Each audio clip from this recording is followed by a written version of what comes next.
जैसा कि आप चित्रकला है, आपकी व्यंग्य लेखन है, उपन्यास है, और इन तीनों में से या इन सभी विधाओं में आप लिखते हैं, इन सभी विधाओं में अधिक आपको कौन सी विधा प्रेरित करती है?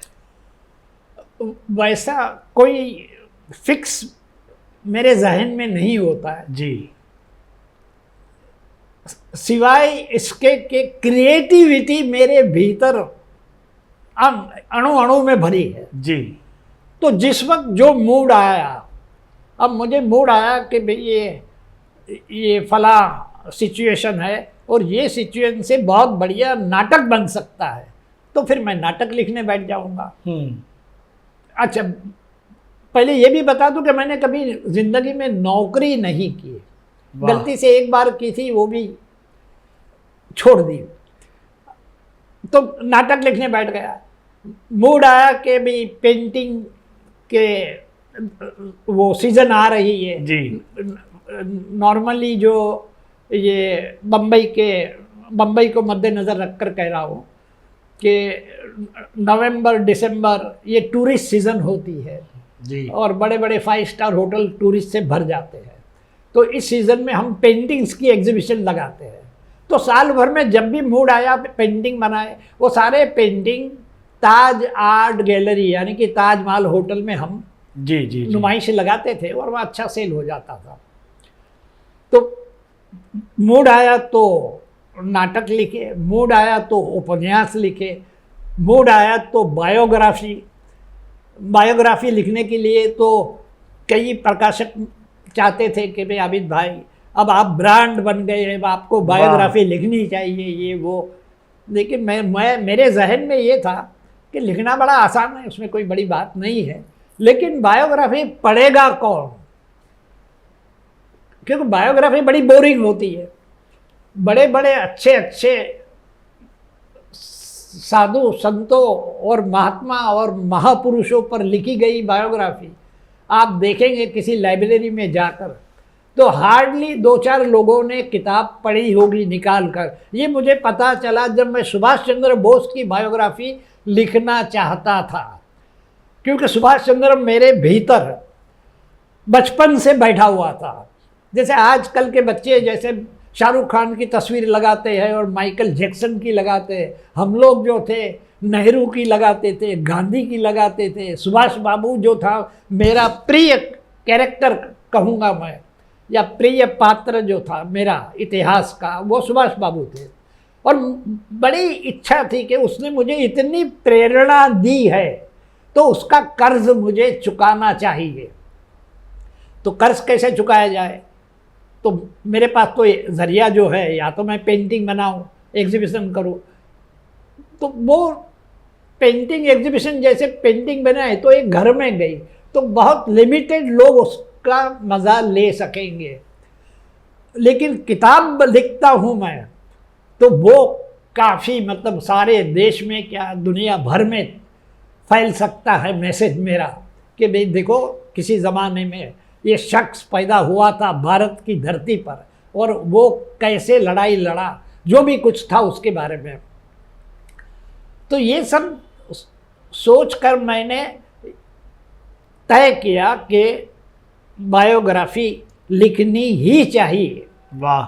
तो मैंने रिसर्च शुरू किया, लाइब्रेरी में गया, हमारे यहाँ मणि भवन करके जहाँ महात्मा गांधी ठहरते थे, बम्बई की बात है जी, मणि भवन में गांधी जी, आज वो उसकी गांधी जी के स्वर्गवास के बाद उस मकान को लाइब्रेरी पुस्तकालय बना दिया, उसमें आज़ादी की सारी किताबें आपको मिलेगी। तो वहाँ से मैंने कहा सुभाष बाबू की बायोग्राफियाँ मिल जाती है मुझे, पुराने लोगों ने जिन लोगों ने लिखी होगी। तो 2-3 मुझे हार्ड बाउंड कॉपीज मिली जो लिखी गई थी सुभाष बाबू पर किताबें। मैंने खोलकर देखा तो किसी ने पढ़ा ही नहीं, किताब को छुआ तक नहीं था।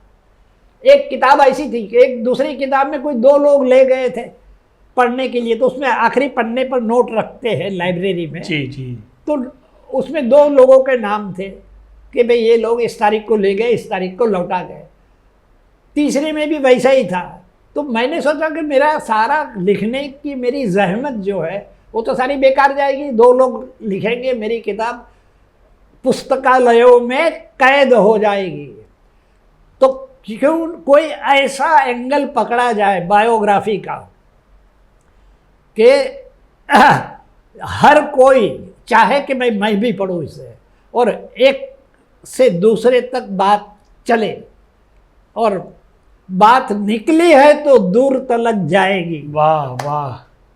तो सुभाष बाबू पर मैंने नए एंगल से, फिक्शनल एंगल ये लिया कि 1964 में मेरे ख्याल से ये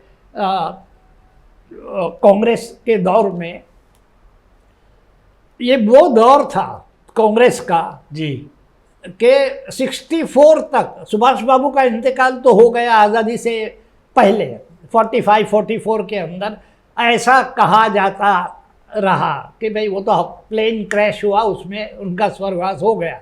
ये न्यूज़ में सारे ये थे, लेकिन उनके जो भक्त थे सुभाष बाबू के, वो ये मानने को राज़ी नहीं थे कि भाई वो कहते थे सुभाष बाबू तो जिंदा है, वो आएंगे, ये जो करप्शन फैला हुआ है कांग्रेस में उसको मिटा देंगे ये। वाह। जैसे आज हम करप्शन की बात करते वैसे ही बातें तब हो रही थी।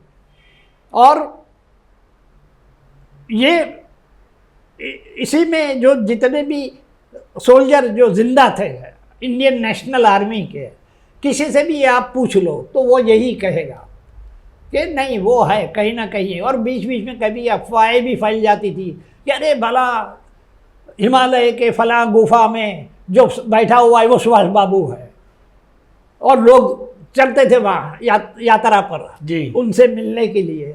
पता चला कि भाई यार वो कोई बेचारा भला संत था, कोई भी था जो साधु था, वो तंग आकर वो गुफा छोड़ के दूसरी गुफा में चला गया। इस तरह के काफ़ी किस्से होते रहते थे। जी जी जी। और ये दो सोल्जर जो है मेरी कहानी के हीरो, मेरी कहानी की शुरुआत जो हुई है, ये दोनों सोल्जर, इसमें एक कहता है दूसरे से, ये दोनों बड़े अच्छे दोस्त इंडियन नेशनल आर्मी में थे, और एक कहता है यार अब छोड़ नहीं यार, अभी नहीं मिल रहे, इतने साल गुजर गए। तो बड़ा वाला कहता है कि नहीं, मुझे उम्मीद है वो है, जिंदा है और मिलेंगे हमें, चल। अब पता चला है कि फला गांव के फला संत जो है वो सुभाष बाबू है। वाह वाह वाह। तो ये दोनों चले वहाँ गए और वहाँ से पिट कर वापस आए। उस संत के जो शिष्य थे उन्होंने कहा भाई ये बाबू नहीं है, ये हमारे गांव के संत है, मार मार के लोगों को भगाते थे। तो ये घर आए, यहाँ से मेरी कहानी शुरू होती है। उनका बंगला था, कॉटेज था किसी गांव में, अच्छे प्रॉस्परस गांव में एक बंगला था सोल्जरों का, इन दोनों का फैमिली परिवार वहाँ रहते थे। और जैसे ये लोग लौटे घर को ताला लगा कर गए थे और बाहर का आंगन खुला था, तो आंगन में देखा कोई शख्स बैठा हुआ है। अब इन लोगों को लगा ये घर में कौन बैठा हुआ है, रोशनी करते हैं तो सुभाष बाबू बैठे हैं। वाह, यहाँ से कहानी चलती। क्या बात है, क्या बात है, बहुत अच्छे बहुत अच्छे।